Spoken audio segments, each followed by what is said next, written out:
Assalamualaikum dear students, my name is Mohammad Rehan Wasim and I am your chemistry teacher. Class 9 chemistry chapter number 1 fundamental of chemistry हमने जो है वो start किया हुआ है, जिसमें हमने प्रीवियस लेक्चर में एलिमेंट्स तक जो है वो डिस्कस किया था। अगर आपने कोई भी चीज़ जो है एलिमेंट्स तक समझनी है तो हमारे लेक्चर जो हैं वो यूट्यूब पे अपलोडेड हैं।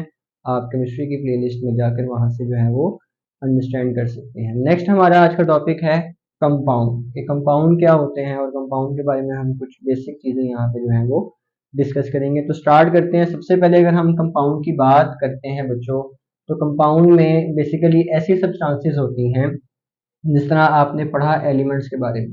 अब डिफरेंट एलिमेंट्स मिलेंगे आपस में, केमिकली वो जो है एक दूसरे के साथ मिलकर एक फिक्स रेशो के अंदर, फिक्स रेशो बाय मास, मतलब एक स्पेसिफिक अमाउंट, एक स्पेसिफिक क्वांटिटी में एलिमेंट्स मिलेंगे और मिलकर जो नई सब्सटेंसेस बनाएंगे उनको हम क्या कहते हैं, कंपाउंड कहते हैं। अब एज अ रिजल्ट जब एक एलिमेंट अकेला एग्जिस्ट कर रहा है तो उसकी डिफरेंट प्रॉपर्टीज हैं, और जब वो दूसरे एलिमेंट्स के साथ मिलकर कोई सब्सटेंस बनाता है, कोई कंपाउंड बनाता है, तो बच्चे उसकी फिजिकल प्रॉपर्टीज जो है वो टोटली चेंज हो जाती हैं और एलिमेंट की अपनी प्रॉपर्टीज खत्म हो जाती हैं, और फिक्स रेशो बाय मास जो है ये कंबाइन होकर कंपाउंड बनाते हैं।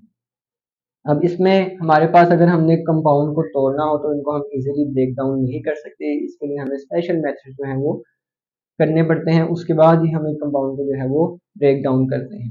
जैसे यहाँ पे एक एग्जांपल है कि कार्बन डाइऑक्साइड है और वाटर की एग्जांपल दी हुई है। तो अगर हम यहाँ पे बात करें तो कार्बन और ऑक्सीजन, अगर कार्बन डाइऑक्साइड बनाना है तो यहाँ 12:32 रेशो से कंबाइन करेंगे, यहाँ ये 3:8 से कंबाइन करते हैं, और वाटर में हाइड्रोजन और ऑक्सीजन 1:8 से कंबाइन कर कर देन ही जो है वो एक वाटर का कंपाउंड और कार्बन डाइऑक्साइड का कंपाउंड बनाने के लिए ये रेशो हमें चाहिए होती है।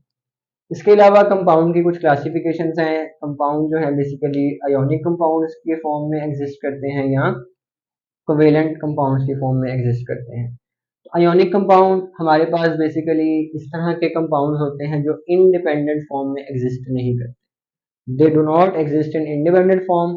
और इनका जो स्ट्रक्चर अगर हम बात करते हैं तो ये एक 3 डायमेंशनल क्रिस्टल लैटिस स्ट्रक्चर बनाते हैं। किस तरह से बनाते हैं कि इनमें अगर एक आयन है तो वो डिफरेंट आयन से जो है वो सराउंडेड होता है, यानी एक अगर आयन है तो वो अपने ऑपोजिटली चार्ज आयन से सराउंड होगा, और ये चीज क्या बना देती है, एक आयोनिक कंपाउंड बना देती है।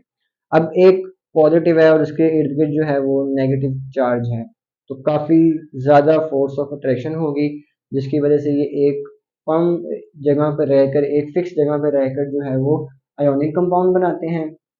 और इनके डिफरेंट हमारे पास एग्जांपल है, जिसमें NaCl है, पोटेशियम ब्रोमाइड, CuSO4 हमारे पास इसकी एग्जांपल में आता है। कोवेलेंट कंपाउंड की अगर हम बात करते हैं तो स्टूडेंट्स, कोवेलेंट कंपाउंड बेसिकली इस तरह के कंपाउंड होते हैं जो मॉलिक्यूलर फॉर्म में एग्जिस्ट करते हैं। इनमें डिफरेंट मॉलिक्यूल्स हम देखेंगे, और ट्रू मॉलिक्यूलर फॉर्म जो है हमारे पास इसमें H2 है, इसकी एग्जांपल HCl है, H2SO4 है। इसके अलावा इनके स्पेसिफिक मॉलिक्यूलर फार्मूलाज होते हैं कोवेलेंट कंपाउंड के, जो हमने यहाँ पे डिस्कस किए हैं, H2O, HCl और H2SO4। आगे आपको एक टेबल दिया हुआ है जिसमें उसने डिफरेंट कंपाउंड उनके केमिकल फार्मूला के साथ बताए हुए हैं। ये आपको शॉर्ट क्वेश्चन एमसीक्यूज में पूछे जा सकते हैं। इनके कुछ नेम्स भी हैं।